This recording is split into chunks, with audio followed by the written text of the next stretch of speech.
Hey, top of the world. It is Ego and Vice, episode 90. You've got a real attitude problem, McFly. You're a slacker. Born and raised in South Bay, lower class punk ass, I was Northwood grade. I had it made. Spent my nights drinking with my mates. Just a short bus ride up to PA. Red River Red. Then I hit the wall and I knew I had to bounce. They still say that? 19 years ago, well, I got the hell out. From time to time, you may see me hanging around. Now I feel like a stranger in this town. Crocs and rolls is where I learned to play. Westwood Tavern's where I learned to walk away. Good day, good day. My name is Mike. This is Ego and Vice. This is episode 90. Wow, 90. 10 more, and I will be at 100. Yes. Apparently I can do math. What should I do for my 100th episode? That's gonna be a big one. Only took me 5.5 years to get to 100, but it's okay. It's a marathon, not a sprint. As I always say, it's a labor of love. Yeah, it takes a lot of work. It takes a lot of effort to put one of these together, find someone who actually wants to be on, and then arrange it, schedule, record, and then edit when I get around to it. That's the worst part of the podcast for me is the editing afterwards, because I really like talking to the people, and I really like recording the stuff. It's just then you have to actually make a coherent show, and I'm kind of a stickler for consistency. I want everything to kind of be the same, so if you listen to episode 90 and then go back and listen to episode, 40, they all have the same consistency, which they probably don't, because we went through a pandemic. And here's an opinion I'd like. I have about literally 20 episodes, probably more, that were recorded during the pandemic, and it so drastically veered off what I wanted to do with Ego and Vice, which was talk about local artists and local music and local, business and just everything Ottawa. And it became me and another person. It became like the humor podcast, where it was just like, oh, so what did you do today? Haha, I did this. I got stopped by the cops. I was so mad. Like, it was just brutal. It was so brutal. And I guess what I'm asking is, I was thinking about removing those episodes. Like, I'm not going to delete them, but I think I might remove them from the the overall list, because I'm not super proud of them. And it also just kind of catalogs a weird time in I guess life. I don't know. And they'll be available on requests. Like if someone wants, really looking for episode 47. You talked about the new Star Wars movie, and I'll roll my eyes and I'll be like, fucking cringe. But yeah, sure, I'll send you an MP3 of it. It's all fucking free anyway, right? But I think I might do that. I think I might dump those. But then there's part of me that says, it's all part of the journey, right? Just leave them up. I don't know. We'll see. Episodes 1 through 40, super proud of. Episodes, actually 1 through 50 something, super proud of. And then episodes 50 or maybe 60 to 80, I don't really care for. 80 to 90, it's great, I guess. I don't know. Those numbers are loose, mind you. But I don't know. I haven't decided what I'm doing yet. I'm on holidays right now, and they're coming to an end. I have 2 days left. It flew by. I had 14 days, and they felt like 4. You ever have that happen? Time is just, I think the older you get too, time just flies by. And I occupied my days. I filled them up with stuff to do. And it just goes. It just flies by. And now I got to go back to work on Monday. Actual work. I like my job, but I also like being off. However, I did front load my my vacation. I had 14 days. I front loaded the first week with all the shit I wanted to do. And then my second week, I was like scrambling. Ended up going to IKEA like 3 times. I went into like $10 cutting boards, and I came out with like $200 worth of pillows. It's like a black hole of living room furnishings in there. Home furnishings. Just sucks you in and then spits you out the other end all confused, and you just have all this shit now. More stuff for the house. Looks great, mind you. Looks really good. It's expensive, though. It's expensive to have stuff. We don't need stuff. I don't need stuff. I just like stuff. Yeah, so back to work. And I guess back to the normal routine. Which is good. Everyone needs a routine in their life. I kept setting my alarm for 6:45 every morning. I didn't sleep in. I don't sleep in very good. I got a bad back, bad knees, get sore. Got to get up. So it's not like it's going to be hard to get up in the morning. Monday morning. Anyway, I ramble. Got a guest on the podcast today. I call him, which I'm trying to trademark. Maybe I should trademark this. Maybe I'm trying to coin the phrase, the mighty Scott Norris. He's a local musician, a local teacher, been around the music industry and the Ottawa scene for a long time, involved in many projects as we speak. He will explain them all, and had a great conversation with him. I mean, I'm about to call him, so I hope we have a good conversation. Wink, wink. And we'll go from there. So might as well jump right into it. And Scott can tell you more about him than I can. Gonna play a song from Horcrux, one of Scott's bands. And then we'll be back with the mighty Scott Norris. This is Ego and Vice.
Turning right back to a world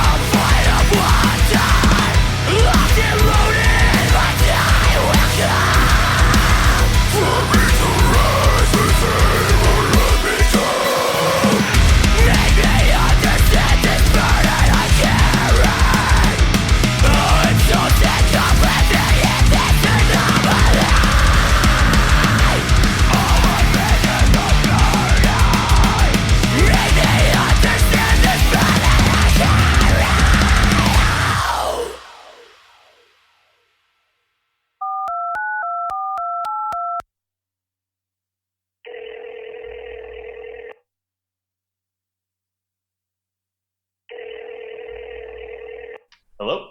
Scott, Hey, how's it going? good man. What's going on? How are you? I'm doing great, man. Mike, it's good to hear from you, buddy. How are you? Oh, good. I was sitting on the couch. I have an addiction to caramel corn these days. Sick. Yeah, I go through these weird like sugar obsessions, and Okay. for a while it was jelly beans, and then I moved on to Nanaimo bars, and now I got it bad for the caramel corn. What about Chicago mix, though? People talked to me about that. They said, "What about Chicago mix?" And I tried it, and it's delicious. However, I have more of a sweet tooth than the savory, so I found myself digging for the caramel corn through the cheesy popcorn. Fair enough, man. I'm the opposite. I'm a savory guy. Oh So, yeah, but the Chicago mix hits the spot. It gets you a little bit of both worlds. I'm yeah. into it. Two I, cheese to one caramel, perfect ratio every time, buddy. that is pretty good. I think if you got like a Chicago mix, a factory, like the bag the way it comes, and poured in like another half bag of caramel corn, it'd be like perfect for me. I think that'd be right. Fair enough. So anyway, my point is, I was laying on the couch thinking of or eating my caramel corn, and I was saying I should give Scott a call, see what's going on, because last time we bumped into each other was at the Canada Day event. You Yeah. were playing with Yeah. one of your bands, Hearts and Minds, and we hadn't seen each other since before the pandemic. And I said, hey, I'll give you a call. We'll be on the podcast, or you should be on the podcast, because I think we've been talking about it for a while. So I'm glad you're on. Welcome. Yeah, for sure, man. Thanks. Glad to be here. Yeah, yeah. And you are a busy person when it comes to music. You're in like 12 bands. You're also a teacher. You Yeah. also what is going on? Plus you just moved into your new place. You have so much going on. What the heck is happening in your life right now? Where you at? Yeah, man. It's been a crazy summer. It's not the year I expected, to be totally honest, but in a good way, right? It's all good things. So, um, yeah, I mean, I guess to give you the full rundown, I mean, like you said, playing in multiple bands, not quite 12, but doing a lot of like session stuff and things like that lately. That's kind of been more where things are at, but still writing music, still hanging out with the Horcrux guys, still playing in a couple cover bands. I did some session work with Twin Flames, playing and writing music with Hearts and Minds as well, like you said there. Which Hearts and Minds has been more active than I anticipated, which is great. I love playing with those dudes. Which used to be your band too. Well, I was gonna say, first of all, not 12 bands. I'll have to check my, I'll have to correct my sources because they're giving me improper information. But yeah, we do have that in common, where we've kind of have held the same job Yeah, in that totally. band, and that is Hearts and Minds with Matt Luloff and Jay Watts. Been around for a long time. Got to be Long time. some sort of pillar in Ottawa now, no? Yeah, something like that. Like it's so funny because like we've been writing a record over the pandemic, but we've only released one track on it, and it's like the most for lead guitar stuff. It's like the most like inconsequential track on the record. Like there's like barely any lead stuff happening on it, right? So it's Right. like everybody's like, oh yeah, like let me listen to Hearts and Minds. I'm like, okay, but just so you know, like there's not really anything with me on it yet. Yeah, that's right. That's out there, but soon. Oh, Um, that's awesome, man. That's fucking cool. I think it's so funny. We'll get to Hearts and Minds afterwards, but totally. I think the first time I ever saw you play, I don't think it was Horcrux that you were in though. It was okay. This might be wrong, and I might need to be corrected on this. But was there a band called Inire? I think there was a local band called In Ire. I was not in that band. I get that band mixed Uh, up with other bands. I don't know why, because my that name got thrown around for a while, and I don't know what. my old metal band was of Reverie. Oh, maybe that was it. Yeah, So yeah, yeah, yeah. that's yeah. That makes sense. That was probably like whenever we met for the first time. That was probably around the time that band was pretty active. So Okay. And you said you're still doing the metal, eh? yeah, man, love it. Mostly like lately, it's been mostly covers and stuff. We're kind of just chilling and seeing what happens. Not taking it like too seriously, not too high stress or anything like that. Just kind of chilling. Mm-hmm. We've got a cover show coming up at the end of October. We're actually going to be doing we're going to do an Attack cover set, Nice. but not the new stuff. Only like the old school like 2010 Warp Tour era stuff. So it's gonna be a fucking banger. Yeah, a lot of fun too, I'll bet, to play those tunes. Yeah. Yeah, it's gonna be weird. Like the first show we play since the pandemic is gonna be like a cover set, but Oh. honestly, we're super down and like we're super excited. We're just like we're laughing the whole time, just like fucking around playing these old tunes that we used to listen to all the time. You know? Of course. Well, I think just being on stage and playing some music is like the main thing. It doesn't matter what you play, Exactly. really. It's not like you're changing. It's not like you're reinventing the wheel every gig. You know what I mean? Exactly. Even though we think we're really not. But no, that's cool, man. I haven't played a gig because since before the pandemic, just because Goat is kind of in a weird. I am Goat now. Right. And the Riptides, we're reconvening, I guess, in the fall. We're gonna start. We wrote about 20 songs on the new record, 22 songs. Sweet. Everything's in progress. Bob Goblin is the primary songwriter, but he let me into the world a little bit. He popped the bubble just to let me squeeze in to kind of add my 2 cents worth and a little bit of lead stuff and stuff. So it's been fucking really fun. Cool. But no gigs, man. So you being in not 12 bands, I've seen you play like twice already, I think. Maybe just once. I don't know. Yeah, man, it's been like such a busy summer. Like I said, like just in all good things, right? But it's just not what I was expecting at all, right? Like it was just like I felt like this year coming kind of like with all the restrictions relaxing, coming out of the pandemic, whatever. Like I thought it was going to be a really slow kind of trickle, and it was like nope, straight into it. You know, like let's go. You know, we got to open up Beer Fest with Hearts and Minds. Then we played Canada Day. We got to play Hope Volleyball.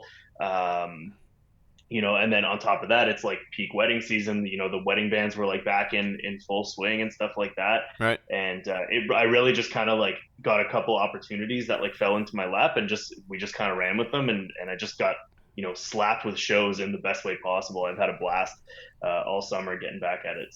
So you really did just dive back in when the time yeah, came.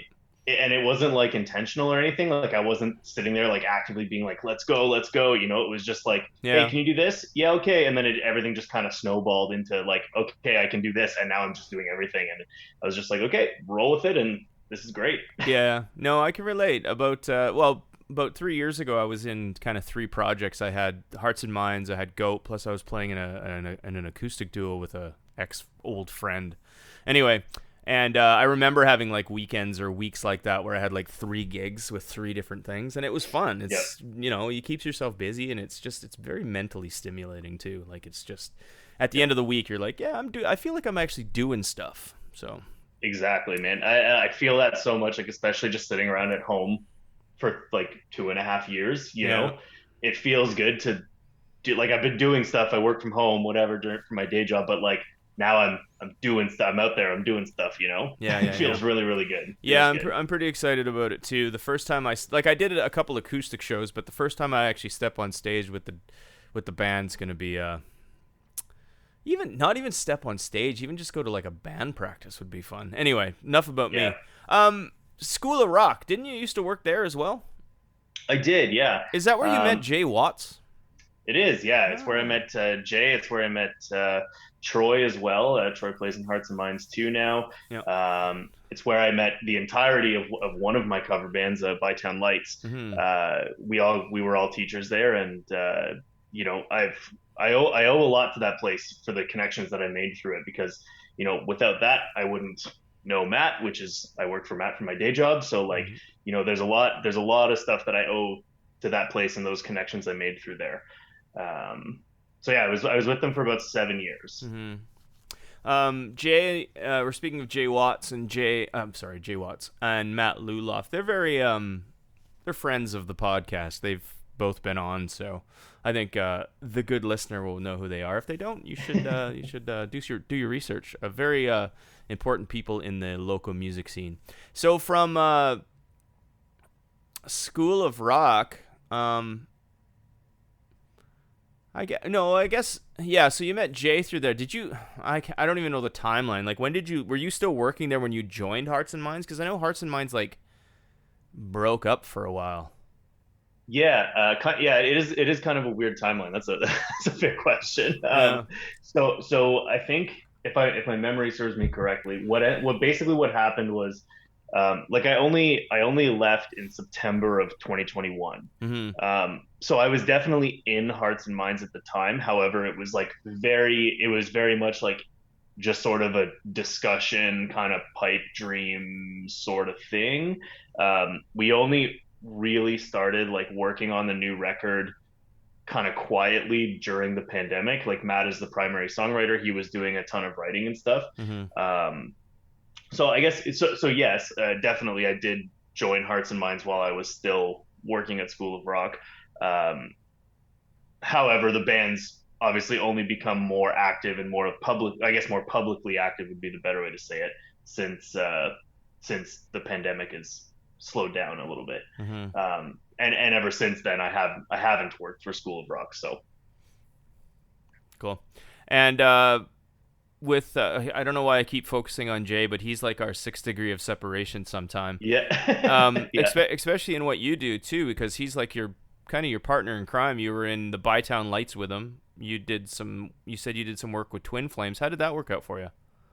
Yeah, that was fun, man. I mean, there's not a whole lot to say. It was really just, I was just kind of doing some session stuff for them as a session guitar player. Mm-hmm. No writing or anything like that. Just a couple gigs. But yeah, I mean, that was a great opportunity. Got to play Hope Volleyball with them, as the first headlining act of the night, but still a headliner nonetheless. Mm-hmm.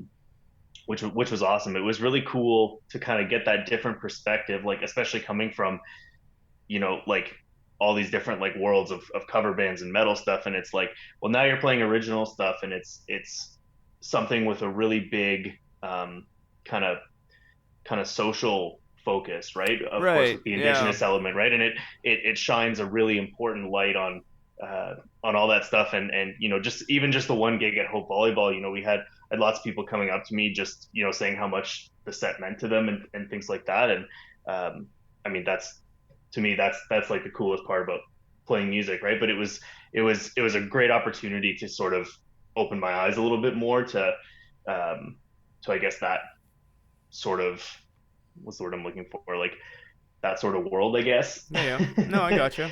Or those issues, or however you want to call it. But either way, it was really cool to sort of get that element, and sort of play it.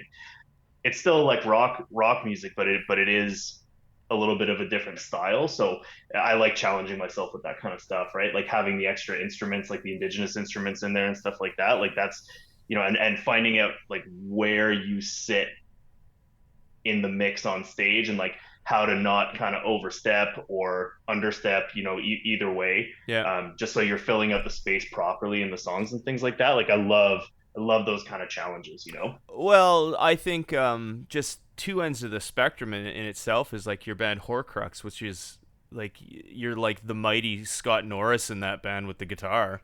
And then, you look at the other end where it's Hearts and Minds, where it's a little less Horcrux, you know what I mean? And then you go to your other band. Well, I'm not 100% sure. I was talking to Jay a bit about it.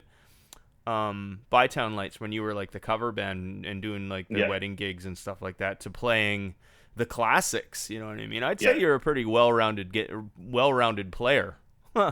Yeah, thanks. So man. speaking of your challenges, you definitely take them on. Yeah, definitely. And I mean, that's the goal, right? Like I think that the mark of a good player is being well-rounded. So like I try to do that as much as I can. Of course. And I mean, that's what I teach my students too, is, you got to be able to do everything, because that's where, you're going to get these gigs, and, even if it's just session work, like you can have your main passion projects and stuff. But, if you're trying to like really get out there as a musician, you want to be able to do a little bit of everything. You want to be able to, be well-rounded, and being well-rounded means not just stampeding over everything with what you already know. It means trying to pick up on what the room actually needs, Yeah, I think it also is it's a very clear indication for your love of music too, right? Where it's not 100%. just like I like metal. It's like, no, I like I like music. It's like, what do you like? Music? Music's good. Exactly, man. And I'm feeling that more and more, like ever since the pandemic, playing with Hearts and Minds and stuff, like just like playing like some alt rock is like yeah, okay, it's not as complicated, but so what, man? It's fucking fun. It's so fun. I know. I did it for like 7 years, and Yeah. I had a great time in that band.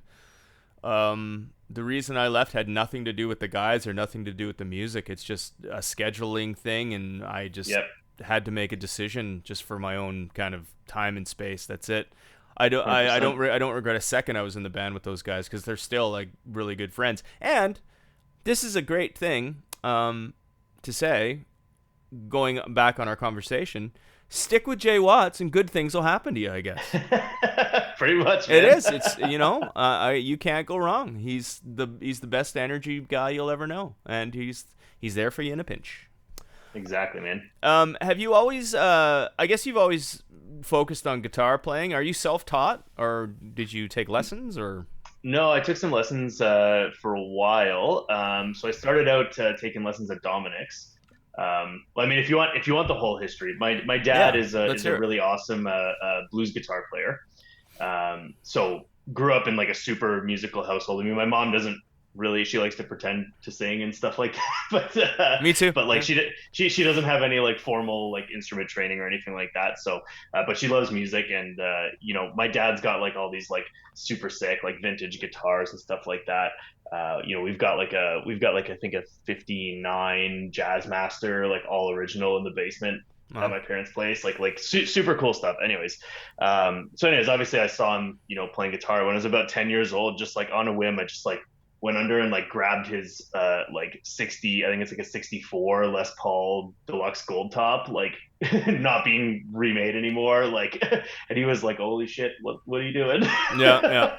But anyway, so he helped me out a little bit, of course. But I took lessons at Dominic's for a little while. Had a couple different teachers there, and then sort of felt like I wasn't getting as much out of that anymore because their lessons were like super casual at the time. Yeah. If anybody doesn't know, Dominic's local music school. I don't even know if they're still around, to be honest. Google it. Google it, kids. Yeah, yeah. And if they are, there's a nice little plug for them. There you go. Yeah, yeah. But anyways, great local spot, great for when you're starting out, whatever. But anyways, I just sort of like hit a little bit of a wall. I wanted a little bit more, needed a better understanding of theory, stuff like that, and actually ended up getting a reference from a buddy of mine who was taking lessons at the MIFO with an instructor named Michel, and so I put my name in, and he ended up taking me on, and we had a great time. Really good teacher. Kind of pushed me in the right direction. Sorry, what's Um, the MIFO? MIFO is like it's like the French community in, I'm not sure if it's all of Ottawa or if it's just Orleans, Hmm. but I know it's like a francophone community. The lessons were up at I think it was Garneau High School, I think. Okay. Anyways, it was a long time ago. This was in high school. Gotcha. Anyway, so he just like pushed me in the right direction. He got me really into like neoclassical playing. Hmm. So you know, just like meddling up some old like classical pieces. Ended up for my second recital with him, I ended up performing Vivaldi's Winter, Huh. like front to back, which was crazy. Don't like haven't touched it since then because that was it. Literally took me an entire like year to learn. I just saw a concert, a Vivaldi concert at a church like a couple of months ago with the violinist and shit. Sick. That's Intense, sick. man. That shit is so intense. It's very She was so good. Like she was the lead yeah violinist, and yeah. she did not fucking make a single mistake. Like it was crazy. It's nuts, man. It's like virtuoso level stuff. Like, and I think that playing on guitar I was is gonna probably say. easier. It's probably easier than playing it on the violin. Like, you have more fret spacing, and I mean, I don't know anything about the violin. I'm probably just spewing Yeah, nonsense same. now, but Yeah, it's I would imagine that it's more difficult, at least for the left hand. Like your right hand, I think having the bow, you could probably move a little quicker, like yeah, with the bow, than you can with a picking hand. But and there are a whole bunch of like fast, you know, sections in there. So I don't know. yeah. Maybe I'm spewing nonsense, but No, no. It's funny that you're saying that because I completely get it because it's almost fresh in my brain, like the seasons, the yeah, Vivaldi Four Seasons yeah, and yeah, stuff. Yeah, I don't, yeah. I can't pinpoint which one Winter is, but I remember they were all very, very um intense. How's that? Yeah, Good. Yeah, they all have a lot of build and rise and fall kind of thing. Beautiful though. Uh, Yeah. yeah, winter's my personal favorite. Spring is also really cool. Summer and fall kind of like Mm-hmm. but either way, that whole piece is beautiful. Mm-hmm. So yeah, anyways, big fan of classical music. After I did about 2 years with Michel for lessons, and after that, I've been self-taught since. I found that like actually teaching Mm-hmm. and I mean, to be fair, like grain of salt with this statement, but like I felt like actually teaching other people has given me more than taking lessons.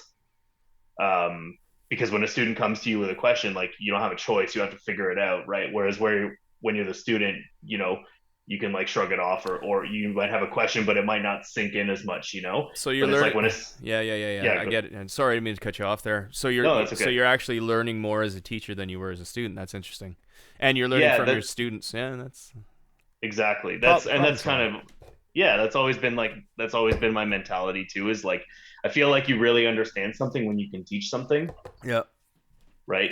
But so yeah, I did do like a lot of theory stuff back in the day with my teachers, but I was also like a stupid teenager, like Sure. and just like was just like I want to know this and I want to know it now and I don't want to put the work in or whatever, right? Like Yeah. I don't know why. I don't want to know uh, why I'm doing it. I just want to be able to do it.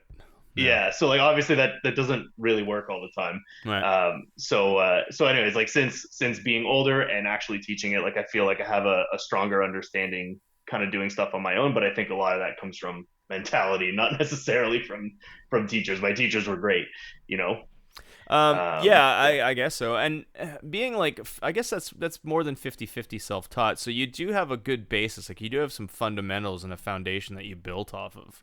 Do you Yeah. find like nowadays where you've kind of taken it on your own, do you still pull from a lot of that from like when you're the stuff you learned, like actual learned? Um, that's a good question. I mean, like I think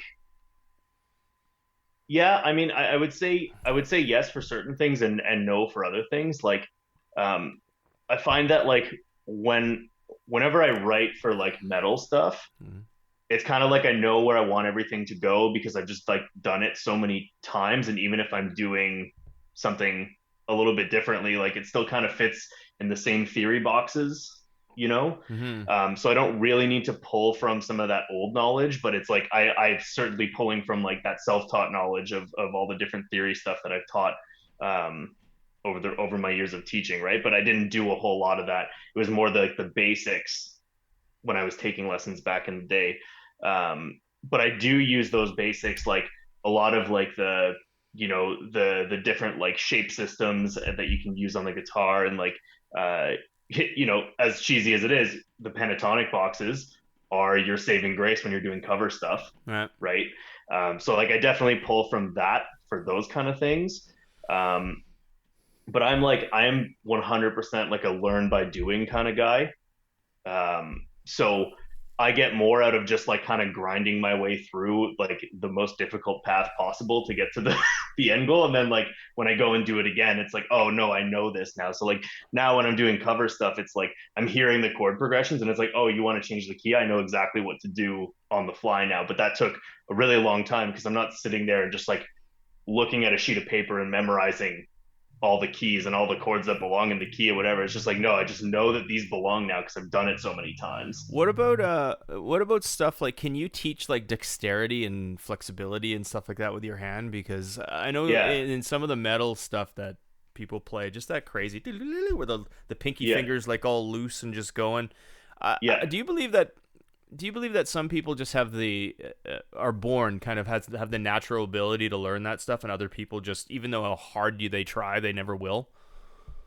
Um, Like almost like you have like as hard as you try to put it in, some people will always just have a how do I word that? Just will be more. Anyway, go on. Sorry. First question. I'll yeah, edit no, that no. down. I think yeah, no, I think it's a good question.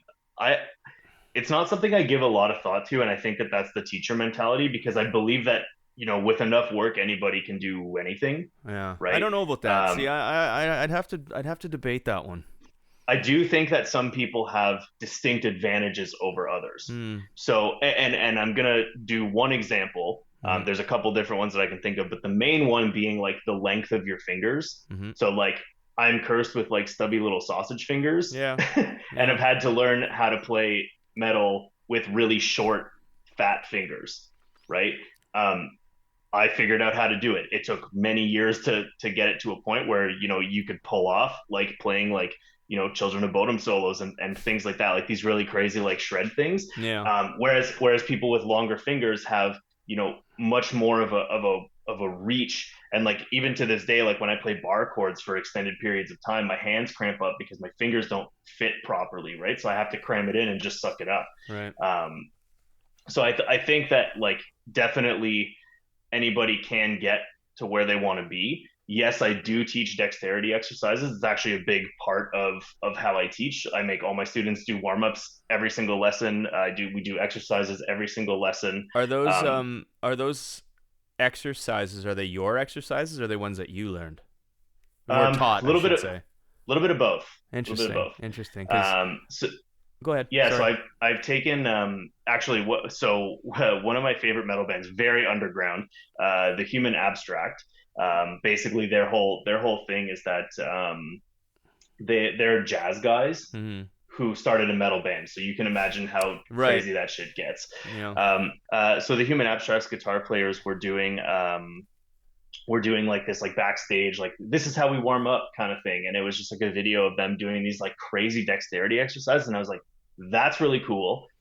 A beginner can't do that. So let's modify a little bit, and then sort of as my students progress, I'll sort of start roping that stuff in a little bit more and sort of elevating it, because there's like I kind of have it in like 3 different tiers, and then I just kind of like move through those 3 tiers with them. And then there's other exercises, there's simpler exercises too that are like warm-ups that I've made and things like that.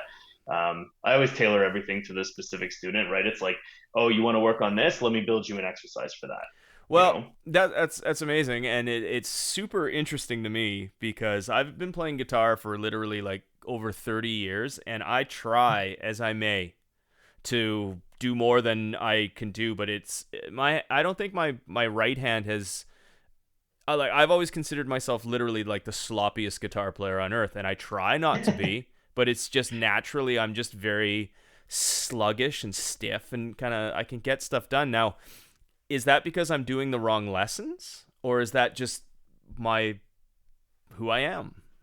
So I don't think you're doing any wrong lessons. I think that maybe frequency could be the culprit, right? Like for my students, like, and again, I'm not working with adults, right? I'm working with kids who have time to do this, right? So you know, I'm telling them like and my students are all advanced. Let's put that into perspective too, right? Like I wouldn't tell a beginner this, but I'm like, you need to be practicing like at least 20 minutes a day. Like that's not playing songs for fun, that's sitting down and working on your exercises and ripping through stuff. Like one of my students who's like my most advanced student, like literally 20 minutes of every single one of our lessons is warm-ups. Okay.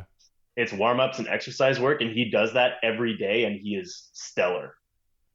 But when I started working with him, he was the same way, right? Like really, really slow, sluggish. He actually didn't even want to play electric guitar. He just wanted to play acoustic, and now he's like learning polyphia on his own, which is just madness. Is it okay? Here's another question. Is it too late for me?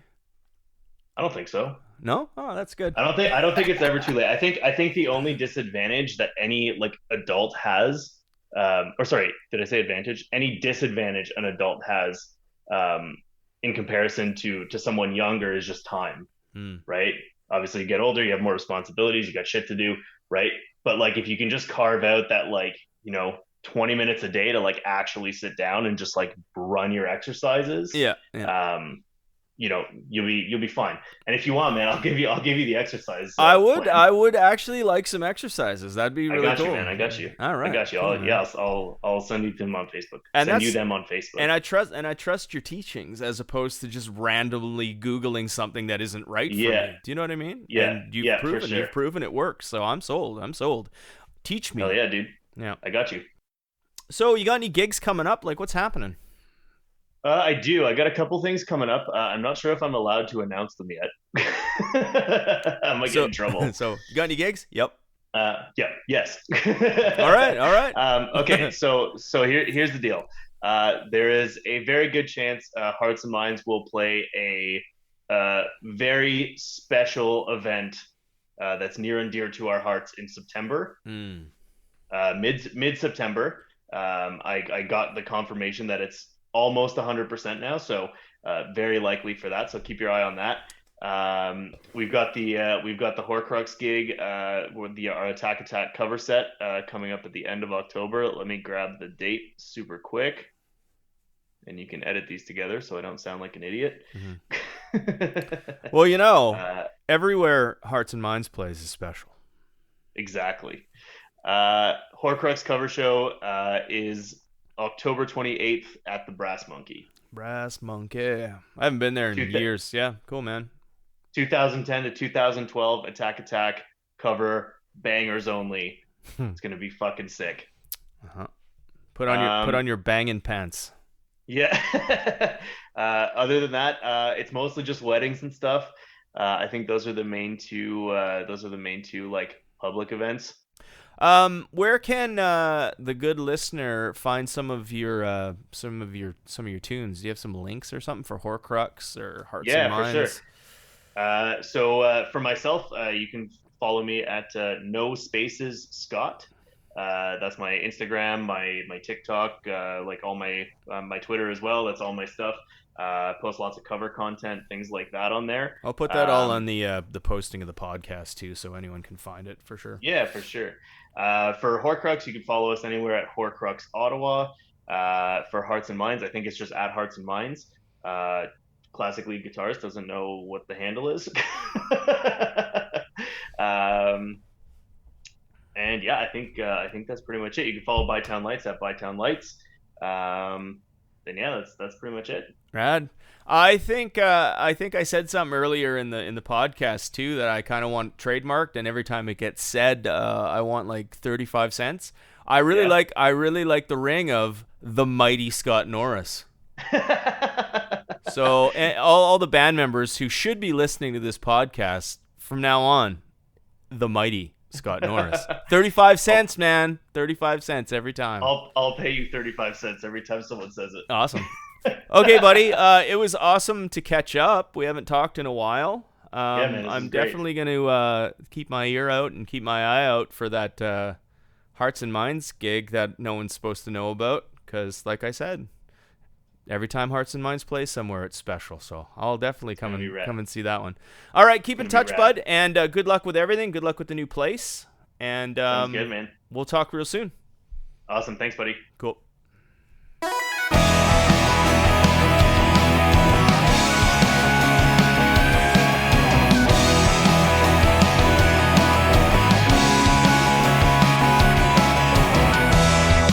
And is it all for naught? Even if we've all forgot. And is it really all the same if you're the one to blame? Is it all for naught? Well, I don't wanna fight, but it seems to pass the time with you. Well, I don't wanna fight. No, I don't wanna.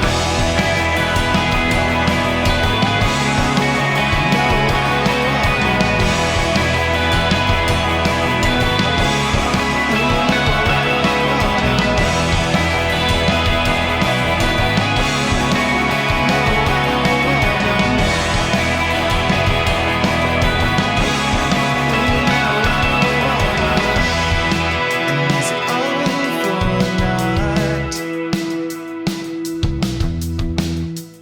Even if we've all forgot. And is it really all the same if you're the one to blame? And is it all for naught? Well, I don't wanna fight, but it seems to pass the time with you.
All right, that was lovely. That's it for me. That was Hearts and Minds, by the way. I Don't Wanna. New record's coming soon. Very good. Guitar player for Hearts and Minds is Scott Norris, who you just listened to. I'd like to thank him for being on the podcast. Good conversation, great guy. He's got lots on the go, obviously, as he said. Anyway, if you want to be on the podcast, or if you want to get a hold of the podcast, you can contact me at egoandvice@gmail.com. If you want to listen to the podcast, you can go to Spotify, Deezer, Google Play, iTunes, anywhere you listen to music, podcasts, or whatever. Just search Ego and Vice. I'm the only one. Trademark. I own it. So, all right, that's it for me. This has been episode 90. 10 more to go to the tri-dig. Yeah. Anyway, that's it. See you next week. Bye. You've got a real attitude problem, McFly. You're a slacker. Born and raised in South T, babe. Lower class punk ass, I was